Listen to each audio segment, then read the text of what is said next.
The Puerto Rico is a legendary tier American super heavy cruiser that debuted in the July 2025 update as a special reward ship obtainable only for a temporary currency called Independium. The Puerto Rico is more or less a side grade of the existing super heavy legendary tier American cruiser Alaska. The main difference is it has more guns and slightly less armor in some cases. I've got two matches for you. This first one here is going to be a little bit longer than the second one, and it's going to show sort of the average experience I guess I had playing the Puerto Rico. The second match is both the highest damage game, which surprisingly is not a lot of damage, it's only about 160k, and the highest XP that I've gotten in the Puerto Rico so far. Not exactly representative of my average experience, which in this ship has not felt so good. Not because I think the ship is necessarily bad, it's just maybe the matches I had were bad, or perhaps I'm playing the ship suboptimally. I don't know. In any case, we should talk about how you actually obtain this ship, because the method by which you have to obtain it makes me think it's really not worth it, in spite of the fact that it's citadeling Hindenburg from, pretty far across the map there twice in our initial salvo.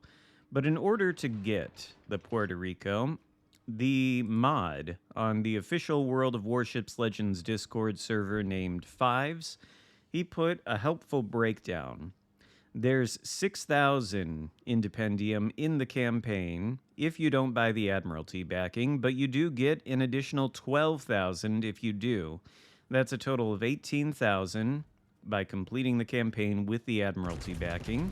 And then there are 4,500 Independium in the calendar event. That is a grand total of 22,500 Independium for grinding out the campaign and buying the Admiralty backing for 2,500 doubloons. But in order to get the Puerto Rico, you need 35,000 Independium, which means you'll need to buy an additional 12,500 Independium to make up the difference. And that's assuming you don't spend any of the Independium on anything else in the store.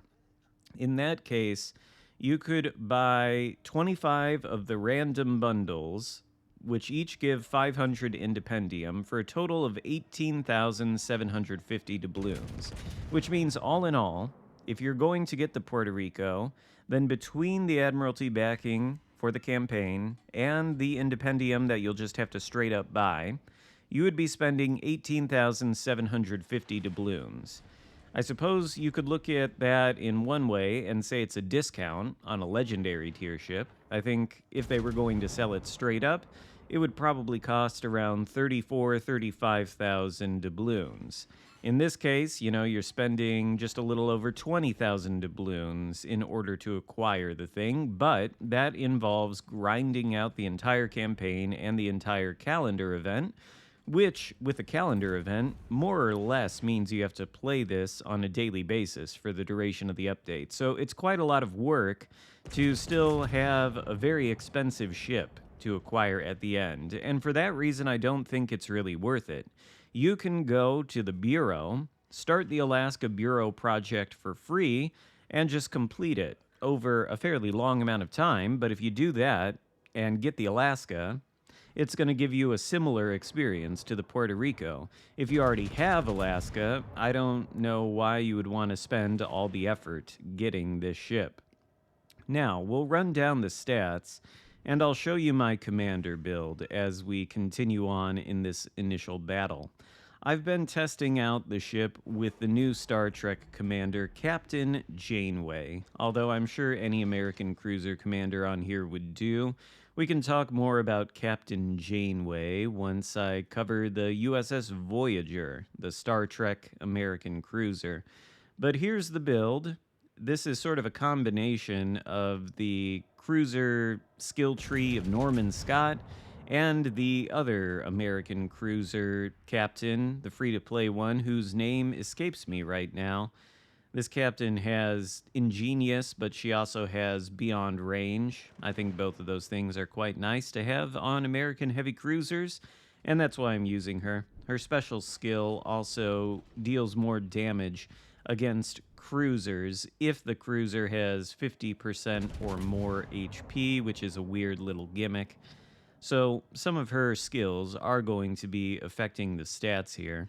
To begin with, we've got 64,500 HP, which, that's quite a lot for a cruiser at the legendary tier. There are still some cruisers in this game that have probably significantly more HP than that, but that's enough to be survivable. And as for the armor, much hullabaloo has been made about the armor around the community. If you take a look at the scheme, you'll notice that the Puerto Rico has a 27mm bow and stern, which is, of course, overmatchable by 16-inch guns.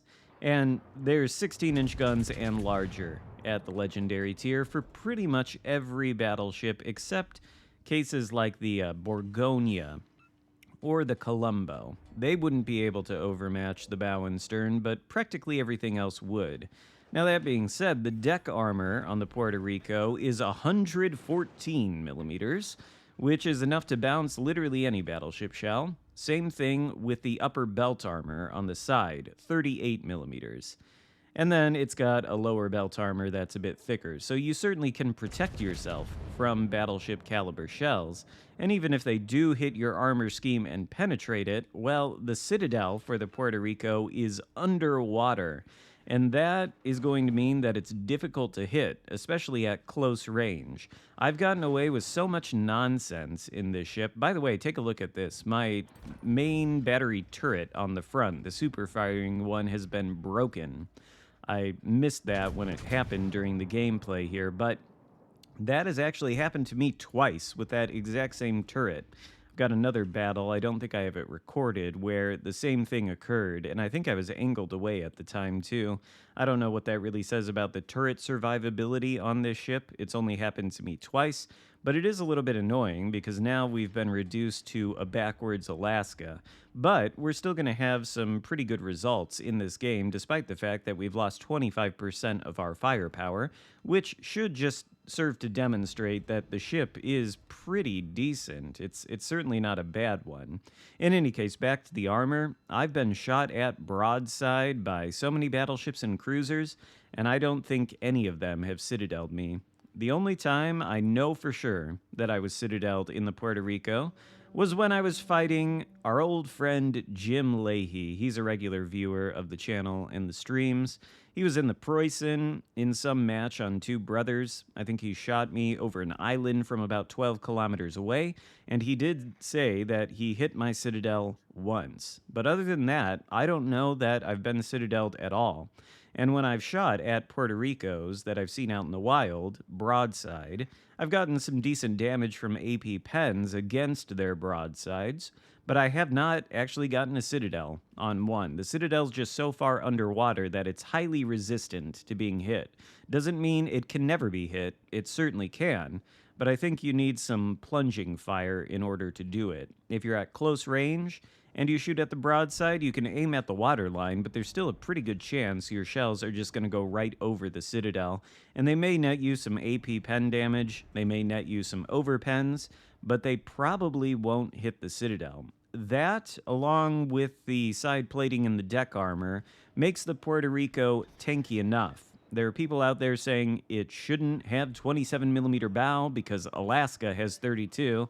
I would counter that by saying Alaska shouldn't have 32mm bow, it should also have 27. And there's no reason that cruisers that enjoy technically battleship caliber guns should also enjoy battleship caliber armor. It seems off to me in balancing. And, that might not be a popular opinion, but I don't really care about whether an opinion is popular. I care about game balance. Not that the Alaska is super broken and absolutely needs its bow armor nerfed. I wouldn't say that. There are much bigger fish to fry when it comes to balancing issues in this game. The Alaska bow armor and the Puerto Rico bow armor values would be just about last on that list. In any case, even if the bow were 32 millimeters of armor, you do have 12 305 millimeter guns set in 4 triple turrets, 2 on the front, 2 on the back. You may not have noticed yet, but the firing angles, especially firing forward and even firing backwards on the ship, are not great. You have to give an awful lot of broadside. You can kind of see it here. We are missing 1 turret on the front, but in order to get all of our guns on target for the Druid, who we've revealed with the radar, well, we have to give an awful lot of broadside there, which is kind of a liability. These are sort of like almost GK firing angles on this cruiser. Maybe not quite that bad, but certainly not good. As for the guns, I think you've seen enough evidence to know that they're pretty good. They have a 16.9 kilometer range with this build. I'm using the reload mod in the 4th slot, so we've got a 19.8 second reload. And thanks to the ingenious skill, a 26.9 second turret traverse, which is manageable. The AP does a maximum of 8,900, HE 4,300 with a 27% fire chance. It's got some AA with an aggregate rating of 88, probably not too bad. Maneuverability, 35.2 knot speed with this build. There's a little bit specking into the speed. It's not quite that fast base. 910 meter turning circle, which is pretty awful. And a 14.3 second rudder shift time, which is likewise pretty awful for a cruiser. The concealment is also not so great. We do have the concealment mod and Makawa as an inspiration, but we have an 11 kilometer concealment, so we are fairly conspicuous compared to some of the other cruisers at this tier, some of which have absurd concealment. Howden Lu, for example. As for the consumables, you've probably already seen all of them in action except for one. We do have sonar with a ship acquisition range of 4.9 km.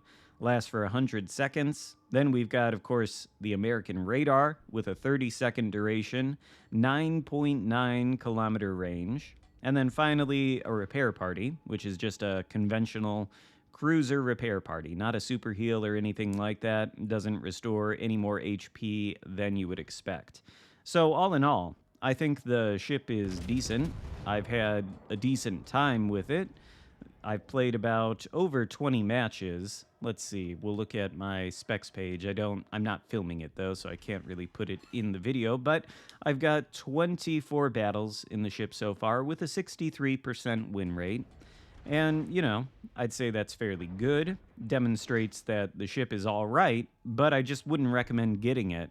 Because again, you can get a very similar experience like this in the Alaska, and you have more armor in the Alaska. Less guns, but more armor. And then the Alaska is free in a Bureau project, whereas no matter how you get this thing, it's either going to cost a metric ton of doubloons if you don't grind any of the Independium, or it's still going to cost a lot of doubloons if you do grind all the Independium. So I really can't recommend it. Maybe if it were a Bureau project that was free, sure. Maybe someday it'll come back to the game as a free Bureau project. Who knows? In that case, I'd say go for it. But just given the way you have to obtain this ship and what it is, which essentially, as I said earlier, is a side grade of the Alaska, I don't think so. Anyway, this battle is wrapping up. As you can see, even though we've been reduced to 3 out of 4 of our turrets, we still are able to do respectable damage. We're approaching 150k now. We've got 3 citadels on some ships. We've got 3 fists, 1 kill.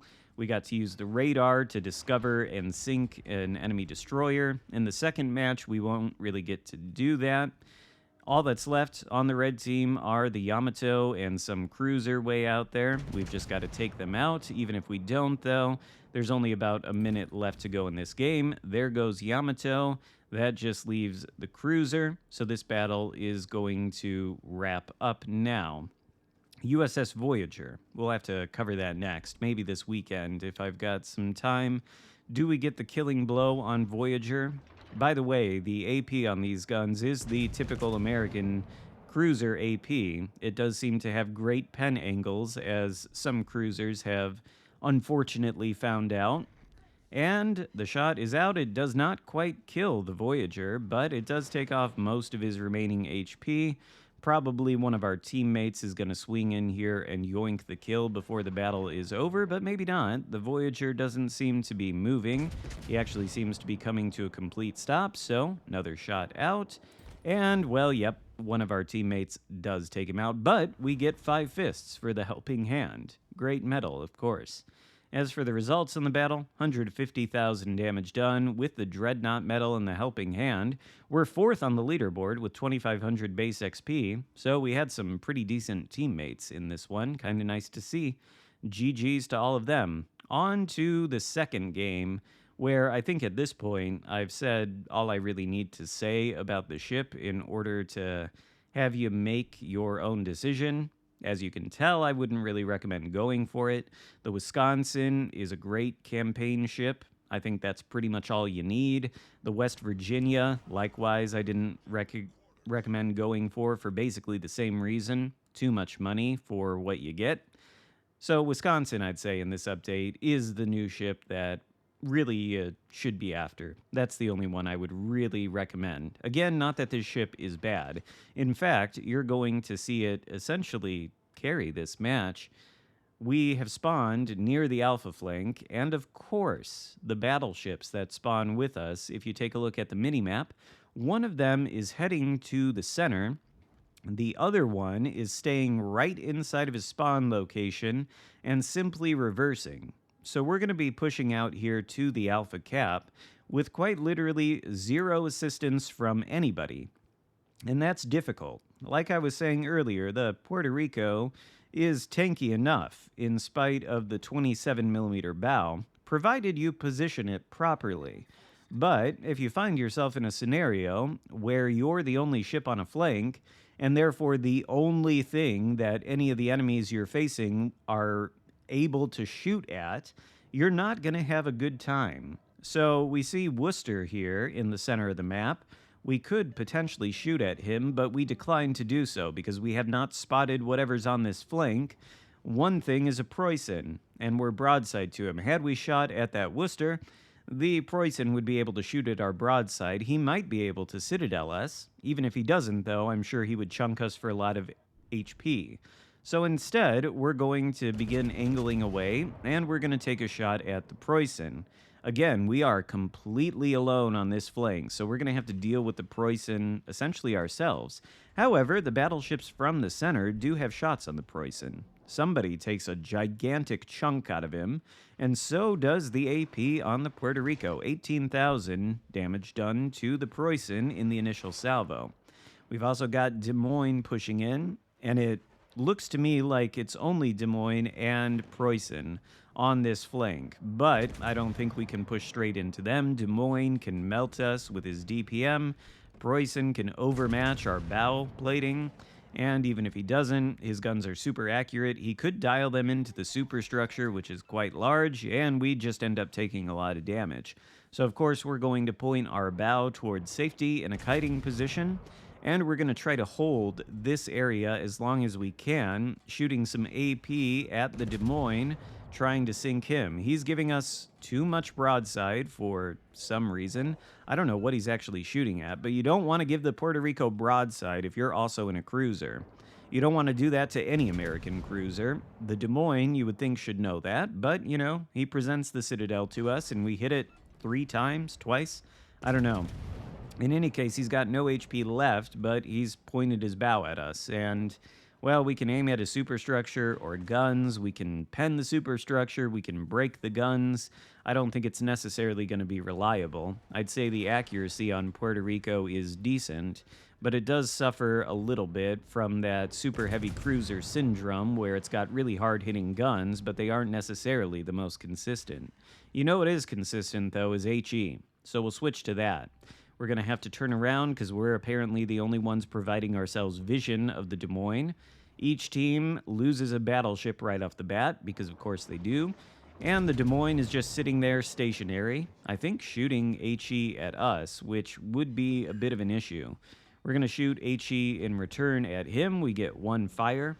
I found that the fire chance is actually pretty good on this HE. If you are in a scenario where the AP is really not cutting it, which you will find yourself in a scenario like that sometimes. The AP is fantastic, but it needs flat angles in order to do good damage. So if you don't have that, the HE will serve you well. It penetrates quite a bit, does a healthy amount of damage with the 12 guns, and the fire chance is pretty good. One of our teammates helps us take down the Des Moines. That'll be probably one of the battleships in the center.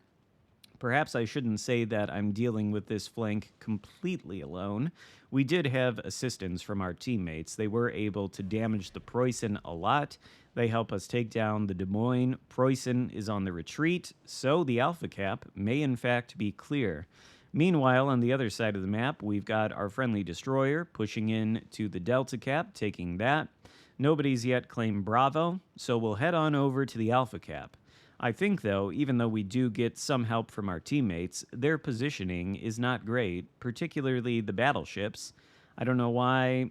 There's this tendency I've noticed a lot lately in a lot of battles where ships that spawn on the flank, battleships, cruisers, destroyers, doesn't matter what it is, they want to leave the flank and they all want to funnel themselves into the center of the map.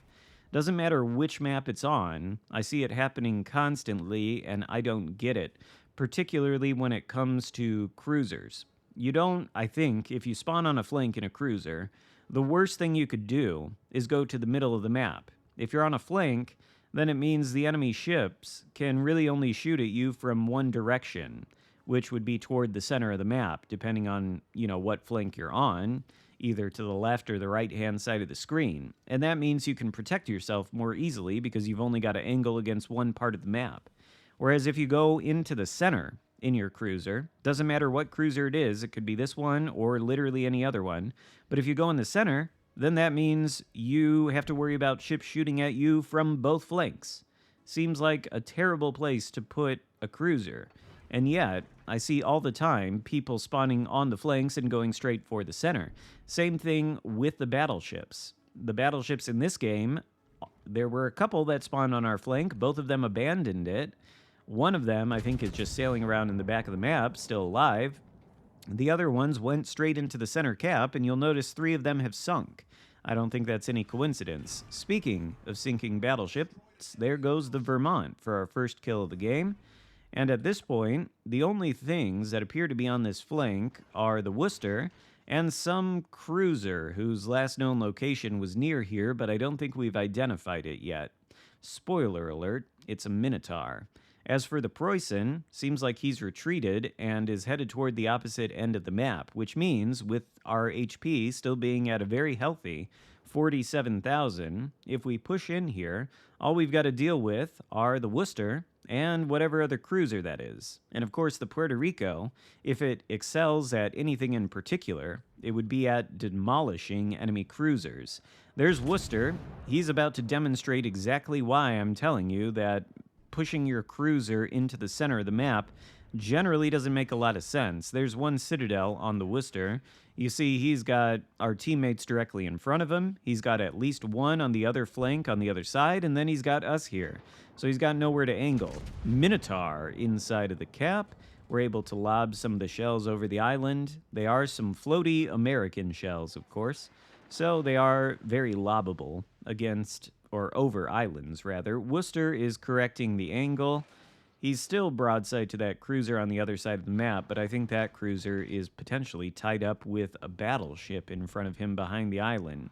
We go dark, still far enough away to not be spotted by Worcester, and I don't want to necessarily be farmed by him. We'd love to get some more shots in on that Minotaur. He's got, no armor, and his Citadel is really big. It's like a floating citadel in some sense, but he's tucked in safely behind the island, can't reach him. We'll shoot at the Preußen, who we saw earlier on this flank. The results are not great. I think he turned away from the guns, and this is at absolute maximum range, so can be a little bit difficult to dial in the aim. We'll account for the turn by aiming up a little bit, and hopefully the results this time will be better.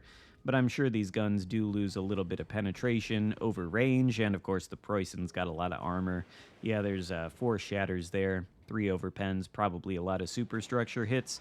We're up to 109,000 damage done now, and maybe we can go around this island and get the Minotaur. We've got him caught in our sonar range. He's going to do the same to us, and I think he's wise to the fact that we have big American 305mm guns that could easily one-shot him.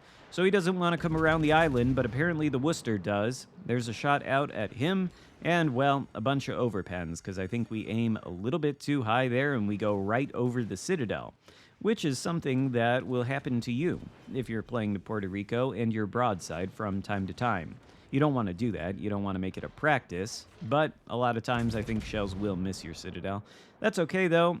Worcester's Citadel is exposed. We just aim a little bit lower. There it is. We hit it twice. He goes down for our second kill of the game. 133,000 damage done now. And my teammates, the combined forces of all of them, are turning the tide over on the other side of the map. All that's left is the enemy destroyer and whatever battleship is in that delta cap hanging out behind the island. I think he is going to be destroyed by our teammates, and so all we have to deal with is the Worcester. I think the positioning of the blue team, by the way, in this match was unfortunate. They all abandoned this alpha cap, aside from me. And without my presence here, I don't know that we would have been spotting the Preußen necessarily. Well, he probably would have been spotted, but I don't know that without our presence here, the Preußen, the Des Moines, and the Minotaur wouldn't have just pushed into this cap, flipped it immediately, and then pushed into our spawn and surrounded our team in the center of the map if we had not gone out to this flank. If we had joined them in the center, it's very possible that our team would have been caught in a hopeless crossfire. You don't want to abandon any flank on any map. And that's why we played this flank. I think we're going to be rewarded for doing so. We knew Minnow wasn't in the cap as soon as we entered it and saw it wasn't contested, so we figured he had to be outside the cap, far enough away for us to be able to lob over the island, and close enough for the radar to detect him. It worked. We get a couple citadels on him.